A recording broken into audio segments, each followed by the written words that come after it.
Black woman testifies, but the court stops cold as the FBI makes a shocking move. Do you think you can outsmart me? You're nothing but a thief. The billionaire's words rang out in the tense courtroom as he pointed an accusing finger at the woman seated at the defense table. Accused of a crime she hadn't committed, Monica Johnson remained composed, her expression unreadable. The entire room held its breath, awaiting the inevitable verdict. Just as the tension reached its peak, the heavy courtroom doors swung open and an unexpected figure strode in. A man exuding undeniable authority, his badge gleaming under the fluorescent lights. His presence sent a ripple of shock through the courtroom. What secrets had come to light? How would this stunning turn of events expose the truth and shatter the carefully constructed lies? Stay tuned for a tale of betrayal, resilience, and a twist that will leave you speechless. The morning air in Atlanta was unusually crisp, the kind of weather that promised clarity but carried an undeniable chill. Monica pulled her coat tighter around her as she approached the grand stone steps of Fulton County Courthouse. The imposing building loomed above her, its towering white columns stretching skyward like silent sentinels of an elusive justice. Each step she took felt heavier than the last, burdened by the weight of the accusations hanging over her. Inside, the courthouse pulsed with quiet tension, a blend of stale coffee, disinfectant, and hushed murmurs. Monica ignored the whispers that followed her through the main hallway. The eyes watching her weren't curious, they were judgmental.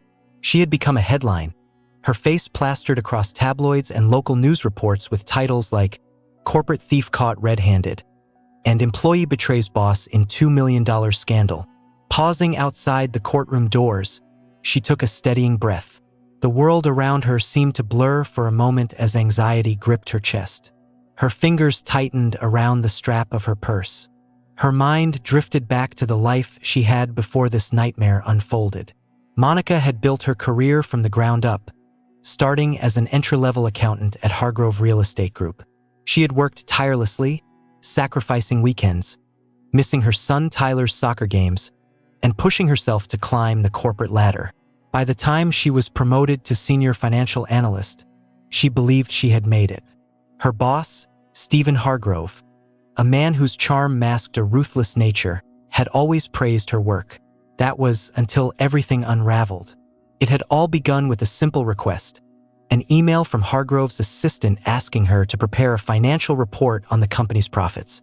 A routine task, or so she thought. But as Monica sifted through the numbers, she noticed discrepancies. Small at first, but unsettling. The deeper she dug, the clearer it became. Funds were being siphoned into untraceable accounts, hidden beneath layers of shell corporations. When she brought her findings to Hargrove, his response was chilling. "You must be mistaken," he said smoothly, though his gaze was as cold as steel. "I'd advise you not to pursue this further, Monica. You wouldn't want to jeopardize your promising career over a misunderstanding." The memory made her shiver. She hadn't stopped looking. She couldn't. It went against everything she believed in. But just a week later, she was the one in handcuffs, escorted from her office as her stunned colleagues looked on. The charge? Embezzlement. Snapping back to the present, Monica inhaled deeply and straightened her shoulders. She wouldn't let fear break her. Not today. Her son needed her. Pushing open the heavy courtroom doors, she stepped inside. Conversations ceased instantly. The gallery was packed, every seat filled with reporters, curious onlookers, and a handful of friends who still believed in her. At the front of the room, Stephen Hargrove sat beside his high-priced legal team, exuding confidence. His tailored suit spoke of wealth, his composed demeanor suggested control, and the faint smirk playing on his lips was a silent declaration that he had already won. Monica held her head high as she approached the defense table, where her lawyer, David Carrington, offered her a reassuring nod.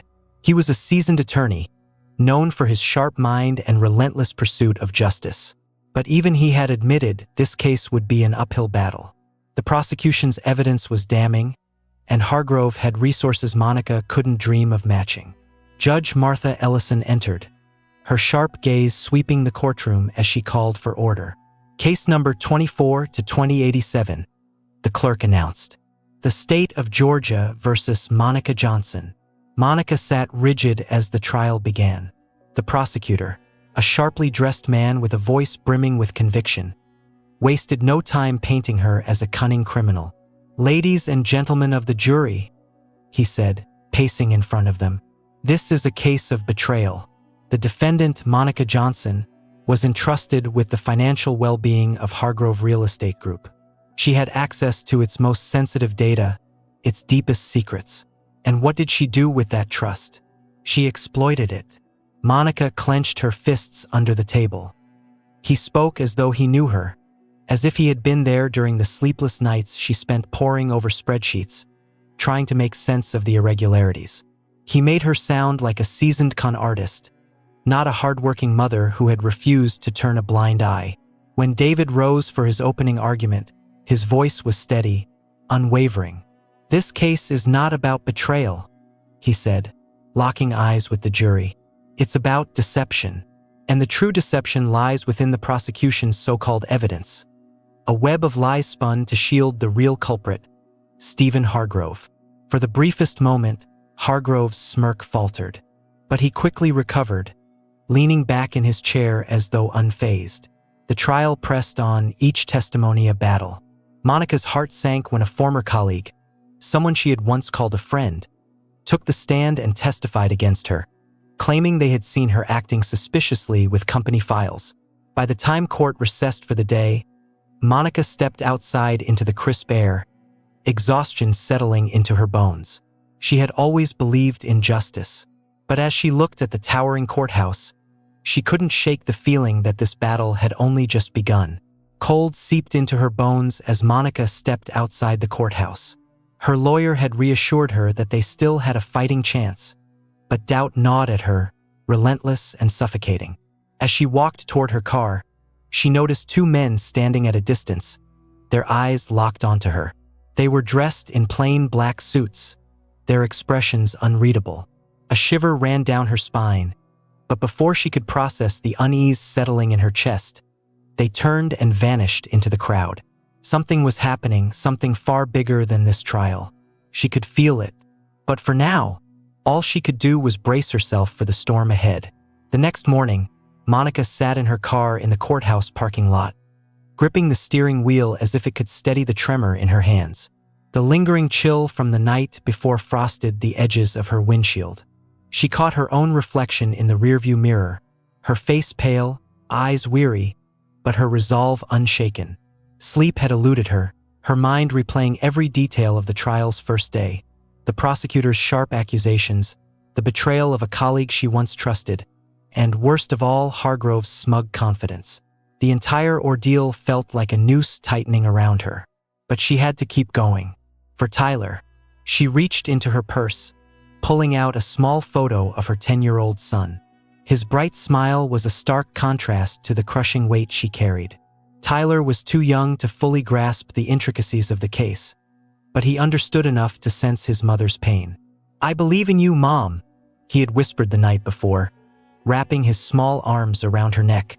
Those words anchored her, a reminder that she couldn't afford to falter. The courthouse was already bustling when she stepped inside. Reporters with cameras jostled for position near the entrance, their voices rising in a chaotic chorus. "Miss Johnson, do you have a statement regarding the charges? Are you guilty, Miss Johnson?" Monica kept her head down, ignoring them as she pushed through the crowd. The sharp click of her heels against the marble floor echoed through the halls. She could feel their eyes on her, their whispered judgments swirling around her like smoke. Inside the courtroom, the atmosphere was even more charged than the day before. Stephen Hargrove was already seated at his table, casually chatting with his legal team, as if this were nothing more than a social engagement. His polished demeanor only deepened Monica's frustration. How could he sit there, so composed, knowing exactly what he had done? David Carrington greeted her with a firm handshake. "Are you ready for today?" he asked, his voice low but steady. Monica nodded, though she wasn't sure if the motion was meant to convince him or herself. "Do we have a chance?" David's expression softened. Monica, this case isn't just about evidence. It's about perception. Right now, Hargrove is relying on his wealth and reputation to shield him. But trust me, arrogance like his always leaves a trail. We'll find it. His words offered a flicker of hope, though it felt fragile, like glass on the verge of shattering. The session resumed with the prosecution calling another witness, Linda Meyer, Hargrove's personal assistant. Her testimony was damning, delivered with a precision that felt rehearsed. I saw Monica accessing restricted financial records late at night. Often, Linda claimed, her voice laced with false concern. She was always so secretive about it. At first, I didn't think much of it. But now it all makes sense. She was covering her tracks. Monica's jaw clenched. Linda had been one of the few people she trusted at the company, someone she had shared lunches and conversations with. Now she sat on the witness stand, weaving lies effortlessly. David cross-examined her, but Linda stuck to her story, her answers calculated and precise. By the time the prosecution rested its case for the day, Monica felt the weight of the courtroom pressing down on her. She stole a glance at the jury, trying to decipher their expressions. Most remained neutral, but a few avoided her gaze, their faces clouded with judgment. When the judge announced a recess, Monica slipped outside, desperate for a breath of fresh air. Standing at the base of the courthouse steps, she stared out at the city, a place that once felt like home but now seemed foreign. "Miss Johnson," a voice called. She turned, startled, to see the two men from the day before, the ones in black suits. This time they were closer, their presence deliberate. One of them, tall with sharp features and piercing eyes, stepped forward and flashed a badge. "Special Agent Marcus Reed, FBI," he said, his voice calm but firm. The other man, shorter and stockier, stood behind him, his expression unreadable. Monica's heart skipped a beat. "FBI? What do you want with me?" "We need to talk," Marcus said, his tone leaving no room for argument. "Not here. It's important." Her instinct was to refuse. She had no energy for more accusations, more stress. But something in Marcus's eyes made her hesitate. He wasn't looking at her with suspicion. He looked concerned. After a moment, she nodded. "Fine." They led her to a small, unremarkable conference room inside the courthouse. The walls were bare, the table plain, but the atmosphere carried a heavy significance. Monica sat across from the agents, her hands clasped tightly in her lap. Marcus leaned forward. "Miss Johnson, we've been investigating Stephen Hargrove for over a year. He's under suspicion for multiple federal crimes: money laundering, tax fraud, and embezzlement." Monica blinked, the words hitting her like a shock of cold water. "What does that have to do with me?" Marcus exchanged a glance with his partner before answering. "We believe you're being framed. Hargrove is using you as a scapegoat to cover his tracks. The discrepancies you found in the financial records? They're part of a much larger scheme." Her breath caught in her throat. It was what she had suspected all along, but hearing it confirmed by the FBI made it feel even more surreal. "Why are you telling me this now?" she asked, her voice barely above a whisper. Marcus's gaze didn't waver. "Because," he said, his tone grave, "your trial is just the beginning." "Hargrove thinks he's untouchable," Marcus said, his voice measured. "But he's made mistakes, big ones. And we need your help to bring him down." Monica stared at them, her mind racing. The weight of their words settled over her, a mix of relief and fear. She wasn't crazy. She hadn't imagined things. But the idea of going up against Stephen Hargrove, a man with power and influence, terrified her. "What happens if I say no?" she asked, her voice unsteady. Marcus leaned back, his gaze unwavering. "Then Hargrove walks free, and you take the fall for everything. But if you work with us, we can protect you and make sure justice is served." Monica's hands curled into fists. She thought of Tyler, of the life she had worked tirelessly to build, and of the lies that had nearly destroyed her. "I'll do it," she said at last, her voice firm. "But I need to know one thing. Can you guarantee my son's safety?" Marcus nodded. "We'll make sure he's safe. You have my word." As Monica stepped out of the room, a strange mix of fear and determination settled in her chest. The fight was far from over, but for the first time in weeks, she didn't feel entirely alone. The sun hung low in the Atlanta sky as Monica left the courthouse, casting long shadows across the steps. She paused for a moment, gripping the cold metal railing, her mind still reeling from her meeting with the FBI. The revelation that Stephen Hargrove was under federal investigation should have brought relief. Instead, it only raised more questions. Why hadn't the FBI intervened sooner? Why had they let her endure this trial, this public humiliation? Her thoughts were interrupted by the buzz of her phone. Digging it out of her purse, she saw Tyler's name flashing on the screen. "Hey, sweetheart," she answered, her voice softening, her heart aching for a sense of normalcy. "Hey, Mom," Tyler chirped, his voice bright despite everything. "Did you eat lunch today? You always forget when you're stressed." Monica swallowed the lump forming in her throat. Even at 10 years old, Tyler had an uncanny ability to sense her emotions. "I grabbed a sandwich," she lied, though her stomach had been running on nothing but coffee and nerves. "How was school?" "It was good.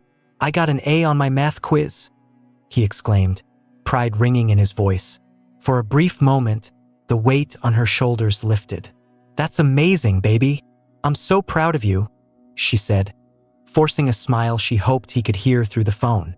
"I'm proud of you too, Mom," Tyler said after a brief pause. "You're going to win, right?" Monica closed her eyes, the weight of his faith in her pressing against the fragile hope she was clinging to. "I'm doing everything I can, Tyler. I promise." As she ended the call, her resolve hardened. She wasn't just fighting for herself. She was fighting for her son, for their future. But the road ahead was treacherous, and her alliance with the FBI felt as precarious as a house of cards. Monica sat at her small dining table, papers and files spread before her. The air in her apartment was thick with tension, the only sounds the occasional rustle of pages and the distant hum of traffic outside. David Carrington had left her with case notes and trial strategies to review, but her thoughts kept drifting back to her conversation with the FBI. Her phone buzzed again. This time, a text from an unknown number. "This is Marcus Reed. Can we talk?" She hesitated, her fingers hovering over the screen. She had agreed to help them, but the weight of that decision was only just beginning to sink in. Finally, she typed back, "Yes." A minute later, her phone rang. "Miss Johnson." Marcus's voice came through, calm and steady. "I wanted to follow up on our conversation earlier. Are you alone?" "Yes," she said, glancing around her small apartment, though she already knew the answer. "Good. There's something you need to know," Marcus continued, his tone lowering. "Hargrove is dangerous. He has connections, political, financial, and otherwise. If he finds out you're working with us, he won't hesitate to retaliate." A chill ran down Monica's spine. What kind of retaliation are we talking about? Intimidation, threats, maybe worse, Marcus admitted. "But we'll be monitoring you closely. You're not alone in this." She exhaled slowly, gripping the edge of the table. His words were meant to reassure her, but they didn't. "Why me?" she asked. "Why wait until now to tell me all of this?" A pause. "Because we needed to be certain. If we'd intervened too soon, it could have jeopardized our investigation. Hargrove is careful, but he's also arrogant. He thinks he's untouchable. That arrogance will be his downfall." Monica leaned back in her chair, her eyes scanning the scattered documents before her. "And what do you need from me?" "For now, nothing public," Marcus said. "Just keep doing what you're doing. Testify. Let the trial play out. But if you remember anything from your time at the company that didn't sit right, tell us. Could make all the difference." Monica sighed, her mind flashing back to the long nights she had spent combing through financial reports, trying to make sense of discrepancies that no one else seemed to notice. "There was a lot that didn't sit right," she said quietly, "but I'll go through my notes again." "Thank you," Marcus said, his voice softening. "I know this isn't easy, Miss Johnson, but you're stronger than you think." She ended the call and sat in silence, the weight of the conversation settling over her. The stakes were higher than she had imagined. The danger felt closer now, like a shadow creeping at the edges of her life. The courtroom buzzed with hushed conversation as Monica walked in, her head held high despite the exhaustion etched into her features. She could feel the way people looked at her, some with pity, others with quiet judgment.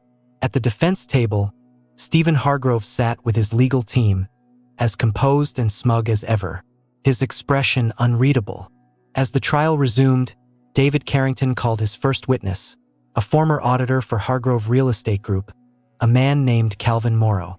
Calvin's testimony was careful, measured, but it confirmed what Monica already knew. "I started noticing inconsistencies in the financial reports," he said. "When I brought my concerns to management, I was dismissed. A few weeks later, I was fired." A murmur rippled through the courtroom. Monica's pulse quickened.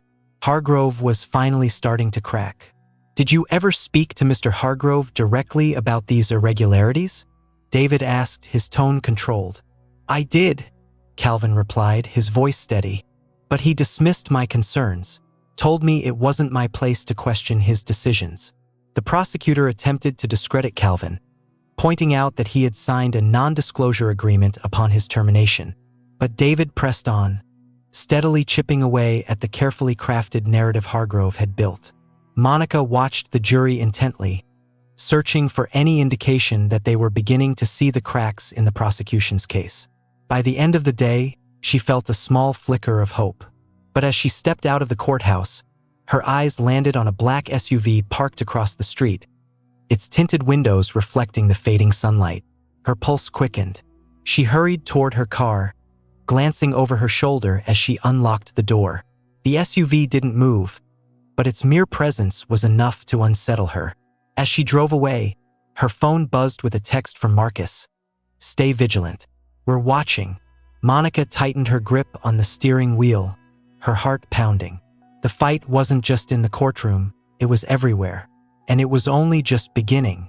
The rain started as a light drizzle that morning, shrouding the city in a soft gray haze.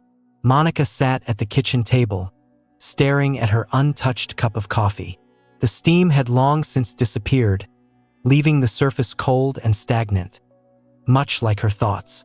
She had spent the night poring over old notes, trying to recall every detail from her time at Hargrove Real Estate Group. The margins of her notebooks were filled with hurried annotations, hastily drawn charts, each pointing to one undeniable truth. The financial discrepancies were no accident. Hargrove had orchestrated the entire scheme, but proving it, that seemed impossible. The distant hum of Tyler's morning cartoons was the only thing grounding her in reality. Her son sat cross-legged on the worn carpet, laughing at animated characters who knew nothing of trials or betrayals.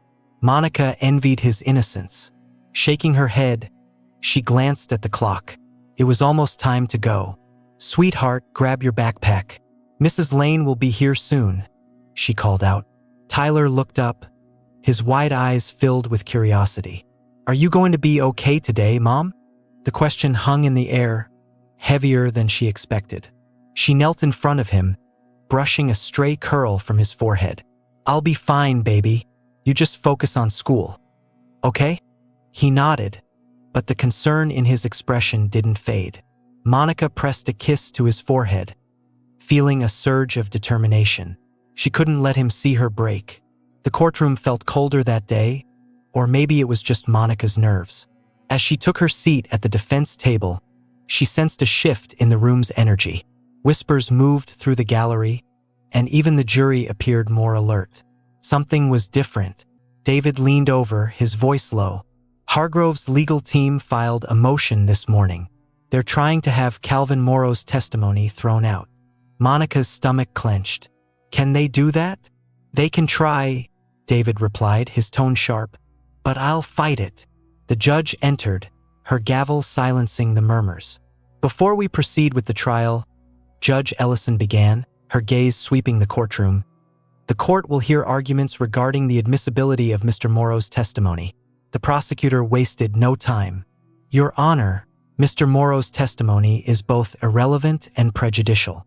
His employment at Hargrove Real Estate Group ended years before the alleged embezzlement took place. Allowing his testimony would only serve to confuse the jury. David stood, his presence commanding. "Your Honor, Mr. Morrow's testimony is not only relevant, but crucial. It establishes a pattern of behavior, a pattern of Stephen Hargrove silencing employees who question his financial dealings. The jury has the right to hear it." Judge Ellison leaned back in her chair, her expression unreadable. A long moment passed before she finally nodded. "The court will allow Mr. Morrow's testimony to stand." A wave of relief washed over Monica, but it was short-lived. Across the room, Hargrove's jaw tightened. For the first time, his composed facade showed signs of cracking. It was subtle, a clench of his fists, a flicker of irritation in his eyes, but Monica caught it. He wasn't invincible after all. During the lunch recess, Monica found herself alone in the courthouse hallway, her footsteps echoing against the polished floor. She was heading toward a quiet corner to gather her thoughts when she spotted Marcus Reed, leaning casually against the wall near the vending machines. He caught her eye and gestured for her to follow him into a nearby conference room. Once inside, he shut the door and folded his arms. "We found something," he said without preamble. Monica's pulse quickened. "What is it?" Marcus pulled a manila folder from his briefcase and laid it on the table. "This is a list of wire transfers linked to Hargrove's shell companies. These accounts funnel money offshore, and some of the transactions match the dates you flagged in your reports." Monica leaned over the folder, scanning the documents. The numbers were staggering, hundreds of thousands of dollars moving between accounts with names she didn't recognize. This proves he was laundering money," she whispered. "It's a start," Marcus said cautiously, "but we need more. Do you recognize any of these account names or recipients?" Monica frowned, her mind racing. One name stood out: Allegro Investments. She had seen it before, buried deep in a stack of invoices that Hargrove had insisted were routine business expenses. At the time, it hadn't raised any red flags, but now it all made sense. "This one," Monica said, pointing at the name. "He used it to justify a payment for a supposed real estate development." Marcus nodded. "That's what we suspected. Allegro Investments doesn't exist. It's a front." Monica's chest tightened. "What happens now?" Marcus's gaze was steady. "We're building a case, but you need to stay focused on the trial. If Hargrove gets even a hint that you're working with us, it could jeopardize everything." She nodded, though the weight of their conversation settled heavily on her shoulders. As she left the conference room, her thoughts churned. The walls were closing in on Hargrove, but the danger felt closer than ever. The afternoon session brought fresh tension. The defense called its first witness, a junior accountant from Hargrove Real Estate Group. She was young, nervous, and visibly uneasy as she recounted her experiences working under Hargrove. I noticed discrepancies in the accounts," she said, her voice barely above a whisper. "But when I brought it up, I was told not to worry about it." "Who told you that?" David pressed. The accountant hesitated, her eyes darting toward Hargrove. "Mr. Hargrove," she finally admitted. The room erupted into murmurs, silenced only by the judge's gavel. Hargrove's expression darkened, his mask of confidence slipping further. Monica watched him closely, a flicker of satisfaction igniting in her chest.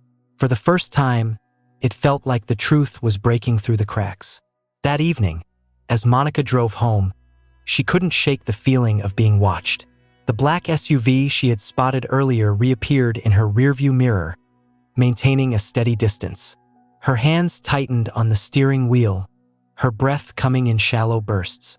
When she pulled into her apartment complex, the SUV slowed but didn't stop. It lingered at the entrance for a few moments before driving away. Monica sat frozen in her car, her heart pounding. Her phone buzzed with a text from Marcus. "Stay vigilant. We've got eyes on you." Monica exhaled slowly, her pulse still racing. The fight was far from over, but she wasn't backing down. Not now. Not ever. The following morning was damp and heavy, the kind of weather that seeped into your bones. Monica stood in her kitchen, staring at the coffee machine as it sputtered weakly. Her nerves were frayed from the previous day's events. Sleep had eluded her, replaced by the haunting image of the black SUV trailing her. She pressed her hands against the counter, inhaling deeply, forcing herself to stay calm. At the table, Tyler swung his legs idly as he ate a bowl of cereal, seemingly unaware of the storm swirling around her. But Monica suspected he noticed more than he let on. "Mom," he said softly. She turned to him, forcing a smile. "Yes, sweetheart. Are you scared?" The question hit her like a punch to the chest.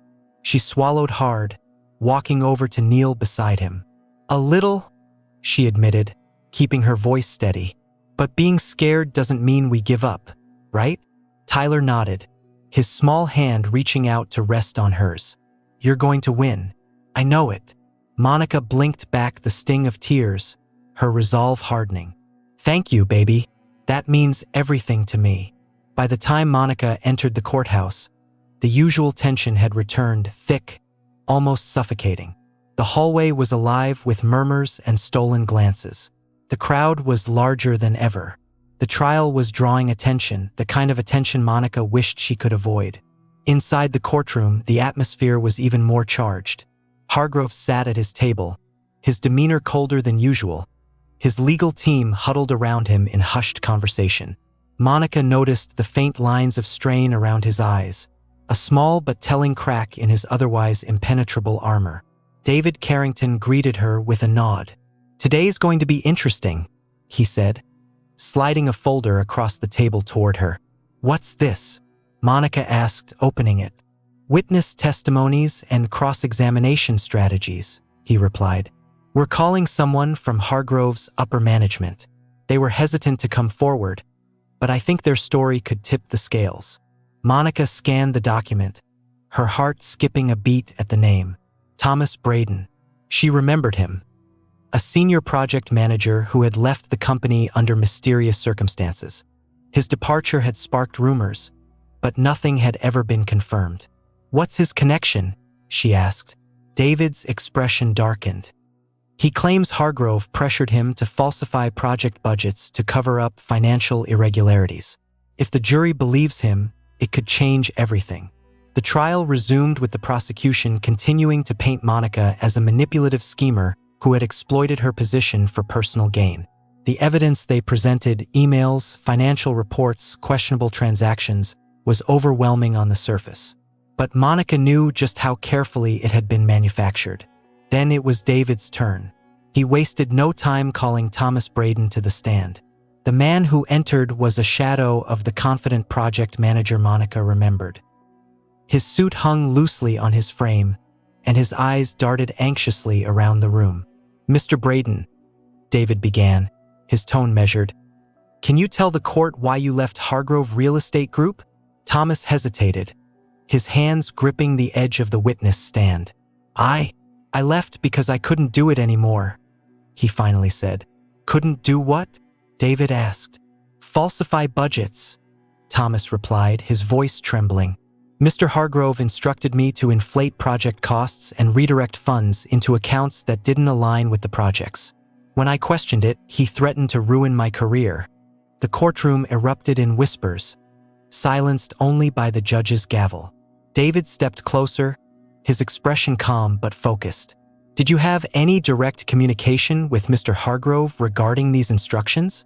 Thomas nodded. "He gave them to me personally.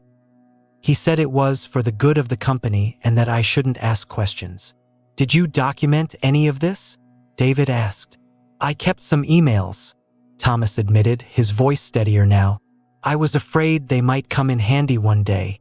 David handed a stack of printed emails to the court clerk, who distributed copies to the judge and jury. The emails were brief but damning, clearly outlining Hargrove's directives to alter financial records. Monica watched Hargrove from across the room, her heart racing. His expression had darkened, his jaw set in a rigid line. For the first time, he looked genuinely rattled. As expected, Hargrove's legal team fought back hard, attempting to discredit Thomas. They pointed out inconsistencies in his timeline, his departure from the company, and his supposed motives. "You're a disgruntled former employee, aren't you, Mr. Braden?" the prosecutor asked, his tone dripping with condescension. "Isn't it true you were fired for poor performance?" "No," Thomas replied firmly. "I resigned because I refused to be part of something illegal." The prosecutor sneered. "And yet, you only decided to come forward now, years later. Why is that?" Thomas hesitated, glancing briefly at Monica. "Because I see what's happening to Miss Johnson, and I know it's wrong. She's being scapegoated, just like I was." The prosecutor tried to press further, but the damage had already been done. Thomas's testimony, coupled with the emails, left a lingering question in the minds of the jury. What else was Hargrove hiding? When the court adjourned for the day, Monica stepped outside into the brisk afternoon air. The crowd of reporters had grown larger, their cameras and microphones thrust toward her as she exited. "Miss Johnson, what do you think of today's testimony? Do you believe the jury is on your side now? Is Thomas Braden's story enough to clear your name?" She ignored them, her pace quickening as she headed toward her car. But just as she reached it, she noticed the black SUV again, parked at the far end of the lot. This time, the engine was running. Her phone buzzed in her purse. It was a message from Marcus. "We're tracking the SUV. Stay calm." Monica exhaled shakily, glancing over her shoulder before climbing into her car. She drove home in silence, her grip on the steering wheel tight. The shadows around her were growing darker, but so was her resolve. The soft hum of Monica's car filled the silence as she drove home. That evening, the rain returned, painting the streets in a slick sheen that reflected the city lights like fractured glass. She kept glancing in the rearview mirror, her pulse quickening every time she thought she saw the black SUV in the distance. Though Marcus had assured her the FBI was tracking the vehicle, the weight of its presence still pressed on her chest like a stone. Her apartment felt colder than usual when she stepped inside, the emptiness amplifying the echoes of her own footsteps. Tyler was staying overnight with Mrs. Lane, her trusted neighbor, and the silence only made her thoughts louder. Monica locked the door behind her, checking it twice, then leaned against it with a heavy sigh. The day's events played over and over in her mind. Thomas Braden's testimony, the cracks it revealed in Hargrove's carefully constructed facade, and the prosecutor's relentless attempts to discredit him. For the first time, Monica felt the tide might be turning in her favor. But the victory was fragile. Hargrove wasn't the type to go down quietly. She walked to the kitchen and poured herself a glass of water, her hands trembling.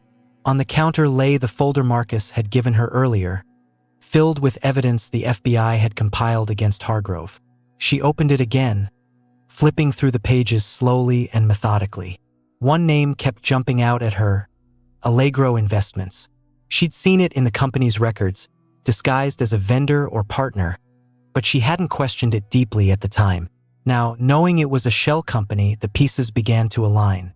She sat at the table, jotting down notes, her pen scratching against the paper in the quiet room. Patterns emerged as she connected the dots: dates, amounts, recipients. Hargrove had been careful but not infallible. A sudden knock at the door startled her, the sound sharp and unexpected in the silence. Monica froze, her heart hammering in her chest.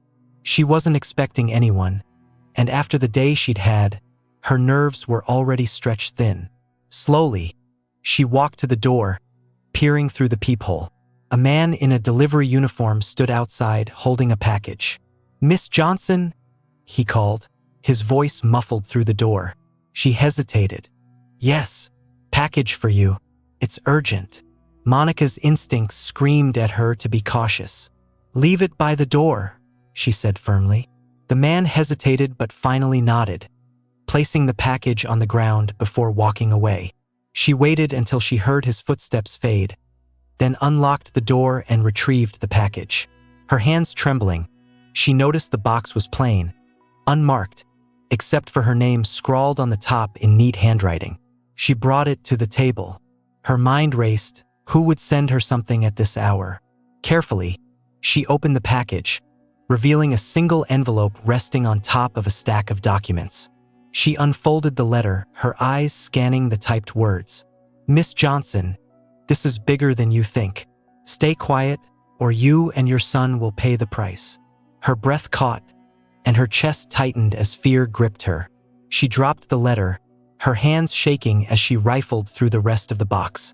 The documents were copies of her emails, financial reports, and other records she had worked on at Hargrove Real Estate Group. Each one had been marked in red ink, highlighting supposed errors or inconsistencies. It was a threat, a message to let her know that someone was watching her every move. Monica arrived at the courthouse with a heavy heart, her mind clouded by the ominous warning. She clutched her purse tightly as she walked through the bustling hallway, the familiar weight of judgmental stares pressing down on her. David noticed her unease immediately. "You okay?" he asked as she took her seat beside him. Monica hesitated before nodding. "I'm fine," she said, though her voice lacked conviction. The session began with the prosecution attempting to regain control of the narrative, but their arguments felt strained. Their confidence had been shaken by the previous day's revelations. Hargrove's legal team was now on the defensive, and it showed. David called his next witness, Elaine Carter, a former accountant at Hargrove Real Estate Group who had worked closely with Monica. Elaine's testimony was cautious but clear, corroborating Monica's claims about the discrepancies in the financial records.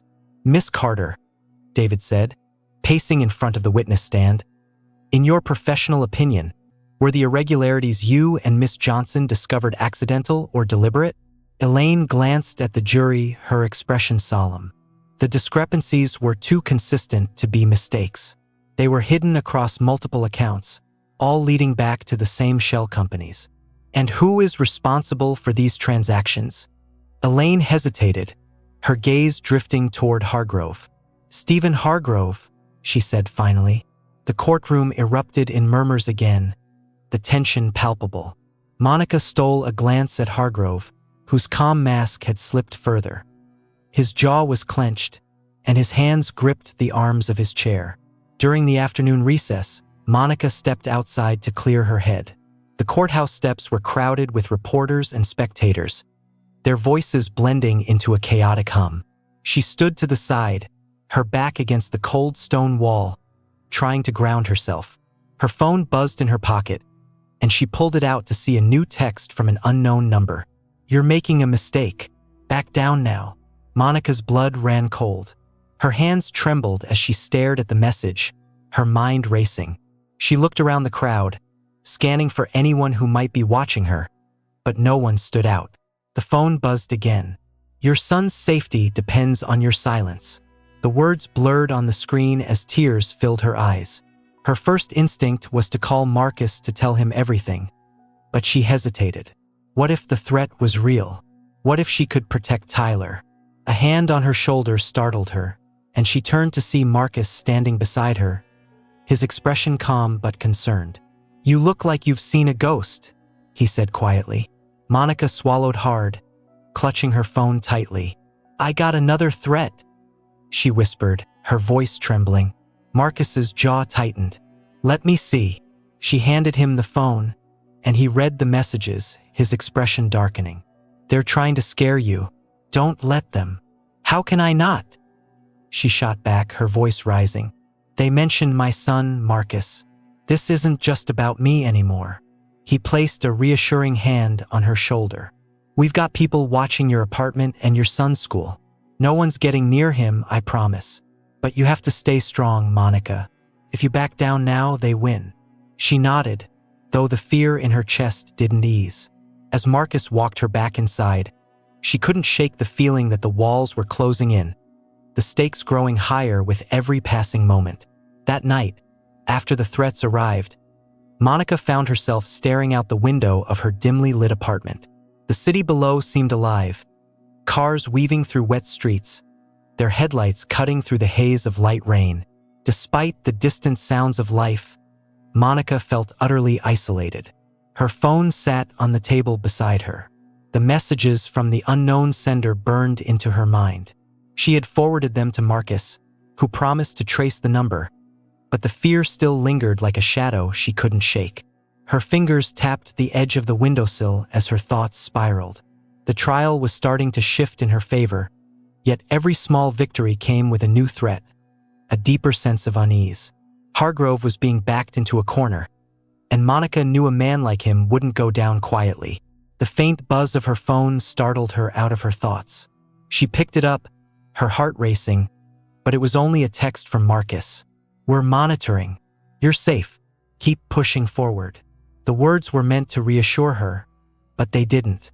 The fight wasn't just about safety. It was about endurance. How much longer could she keep going? The next morning, Monica arrived at the courthouse under heavy clouds, both in the sky and in her heart. The rain had stopped, but the air felt thick with tension. Marcus's words echoed in her mind as she walked through the crowded halls, past the reporters and murmuring spectators. Inside the courtroom, the atmosphere was electric, the kind of energy that promised something pivotal was about to unfold. David was seated at their table, his usual calm demeanor tinged with sharp focus.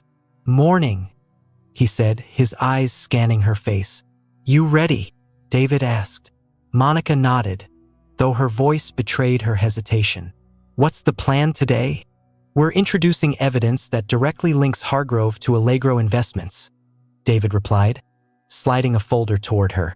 "It's risky, but if it lands, it could be a game changer." Monica opened the folder, her eyes scanning the documents inside. They included bank statements, transaction logs, and internal emails from Hargrove's company, all pointing to Allegro as a shell company used for money laundering. "This is huge," she whispered, her hands trembling slightly as she flipped through the pages. David nodded. "It is, but Hargrove's legal team will try to discredit it. We need to be ready for a fight." The session began, with the prosecution continuing their efforts to paint Monica as the mastermind behind the alleged embezzlement.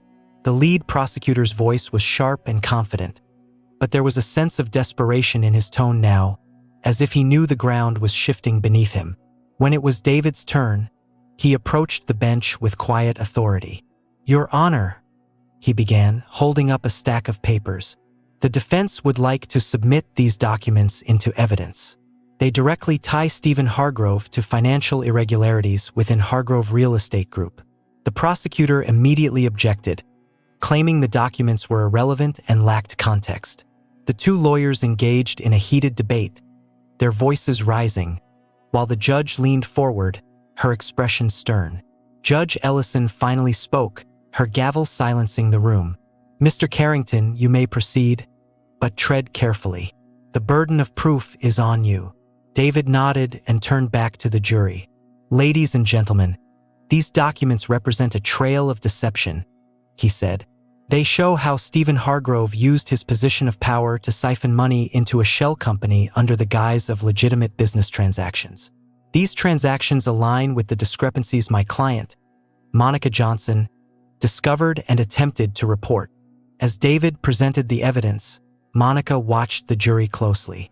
Some members leaned forward, their eyes narrowing as they studied the papers handed to them by the clerk. Others glanced at Hargrove, whose calm facade was beginning to crack. David continued, "I'd like to call a special witness to the stand, FBI Special Agent Marcus Reed." A hush fell over the courtroom as Marcus entered, his tall, composed figure drawing the attention of everyone in the room. He walked to the stand with a calm confidence, his presence radiating authority. After being sworn in, he adjusted the microphone and turned his gaze toward David. "Agent Reed," David began, "can you explain your involvement in the investigation into Stephen Hargrove?" Marcus nodded. "The FBI has been conducting a federal investigation into Mr. Hargrove and his company for over a year. We have reason to believe he's involved in money laundering, tax evasion, and fraud, using shell companies like Allegro Investments to funnel illicit funds." Gasps rippled through the courtroom. Monica glanced at Hargrove, whose jaw tightened, his hands gripping the edge of the table. David continued, "Can you confirm whether these documents submitted today align with the evidence collected by your investigation?" "Yes," Marcus said firmly. "These documents are consistent with our findings. They provide further proof of Mr. Hargrove's illegal activities." The prosecutor attempted to object, claiming the FBI's involvement was irrelevant to the case against Monica, but Judge Ellison overruled him. "Agent Reed," David said, "in your professional opinion, was Monica Johnson aware of Mr. Hargrove's scheme?" "No," Marcus said without hesitation. "Miss Johnson's role was limited to financial analysis. When she discovered the discrepancies, she tried to report them but was silenced and later framed to divert attention from the real culprit."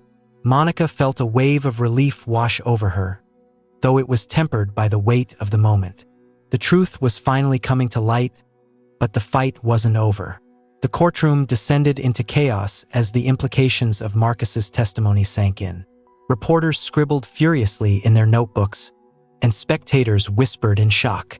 Judge Ellison called for order, her gavel echoing through the room. Hargrove's legal team scrambled to respond, but their carefully constructed defense was unraveling. Hargrove himself sat rigid, his face pale, his composure slipping with every passing moment. David leaned toward Monica, his voice low. "This is it. He's cornered now. We just have to wait and see how he reacts." Monica nodded, though her heart still pounded in her chest. The danger wasn't gone. Not yet, but for the first time, she felt a glimmer of hope. As the session adjourned for the day, Monica left the courthouse under the watchful eyes of the media and the FBI. The black SUV was gone, but the sense of being followed hadn't left her. She stepped into her apartment that evening, exhausted but resolute. On her kitchen counter lay another envelope, this one smaller, addressed in the same neat handwriting as the package from the night before. She opened it with trembling hands, revealing a single slip of paper. "You may have won today, but this isn't over." Monica clenched the note in her fist, her fear giving way to anger. She was done being intimidated, done being silenced. The storm was far from over, but now she wasn't just fighting to survive. She was fighting to win. The courtroom was packed the next morning. Word had spread quickly about the FBI's involvement, and now reporters, spectators, and even legal observers crowded into every available seat.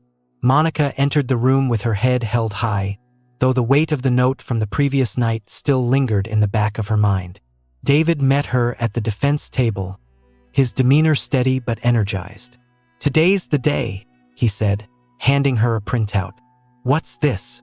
Monica asked, scanning the document. "Evidence tying Allegro Investments to offshore accounts in Hargrove's name. Marcus and his team found it last night." Monica's breath caught. "This is enough to bring him down, isn't it?" David nodded. "It's the final nail in the coffin, but Hargrove's not going down without a fight. Stay ready." The session began with the prosecution trying to reframe the narrative, but the weight of the FBI's testimony hung heavily in the air. The jury, once skeptical, now seemed uncertain about the prosecution's arguments, their expressions reflecting doubt and discomfort. David stood with quiet authority. "Your Honor, the defense would like to submit new evidence that further establishes Stephen Hargrove's involvement in financial crimes." The prosecutor immediately objected, but Judge Ellison waved him off. "Mr. Carrington, proceed." David presented the new documents, detailing offshore accounts in the Cayman Islands, all linked to Allegro Investments and directly tied to Hargrove. "Ladies and gentlemen of the jury," David said, addressing them directly, "this evidence leaves no room for doubt. Stephen Hargrove orchestrated this entire scheme, using Miss Johnson as a scapegoat to cover his tracks. He leveraged his power and influence to manipulate not just his employees, but this very courtroom." The jury leaned forward, their attention fully on him. Even Judge Ellison seemed more engaged, her stern expression softening slightly as she reviewed the documents. David turned to Hargrove. "Mr. Hargrove, would you like to take the stand to refute this evidence?" The room fell silent. All eyes were on Hargrove. His legal team whispered furiously, but he remained seated, his face pale and rigid. "No," David continued. "Then let the evidence speak for itself." As the day wore on, the pressure on Hargrove became palpable. His once confident demeanor crumbled, replaced by visible agitation. Monica watched him closely, her heart racing. This was the moment she had been waiting for, the moment he could no longer hide. Finally, during a brief recess, it happened. Hargrove stood abruptly, his chair screeching against the floor. "This is ridiculous," he shouted, his voice echoing through the room. "You think I'm going to sit here and let this farce continue?" Judge Ellison banged her gavel. "Mr. Hargrove, control yourself, or I'll hold you in contempt." But Hargrove was beyond reason. He pointed at Monica, his face twisted with rage. "She's nothing, a nobody. She didn't deserve to be in my company, let alone accuse me of anything." The courtroom erupted in gasps and murmurs. Monica sat frozen, her mind reeling. His words, venomous and unrestrained, were more damning than any evidence David could present. Judge Ellison called for order, her voice cutting through the chaos. "Mr. Hargrove, you've just made this court's decision much easier." By the end of the day, the jury had reached a verdict. Monica sat at the defense table, her hands tightly clasped as she waited, her breath shallow and uneven. The foreman stood, holding a folded piece of paper.